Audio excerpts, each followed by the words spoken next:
বিএনপির ভারপ্রাপ্ত চেয়ারম্যান তারেক রহমানের স্ত্রী জোবাইদা রহমান ঢাকার উদ্দেশ্যে লন্ডন থেকে রওনা হবেন। এরপর সংকটাপন্ন অবস্থায় হাসপাতালে চিকিৎসাধীন বিএনপি চেয়ারপারসন খালেদা জিয়াকে উন্নত চিকিৎসার জন্য লন্ডনে নেওয়া হতে পারে।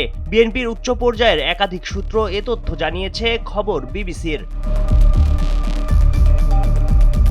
বাংলাদেশে পৌঁছানোর পর জোবাইদা রহমান খালেদা জিয়ার শারীরিক অবস্থা বিবেচনা করে তাকে নিয়ে লন্ডনে যাত্রা করবেন বলে জানিয়েছে বিবিসি।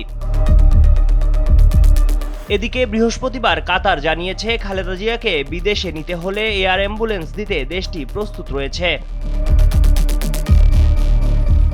উন্নত চিকিৎসার জন্য শুক্রবার সকালে লন্ডনের উদ্দেশ্যে নেওয়া হতে পারে খালেদা জিয়াকে। তার সঙ্গে থাকবেন 6 চিকিৎসক সহ 14 জন। খালেদা জিয়ার চিকিৎসায় গঠিত মেডিকেল বোর্ডের চিকিৎসক অধ্যাপক শাহাবুদ্দিন তালুকদার গণমাধ্যমকে এ তথ্য নিশ্চিত করেছেন।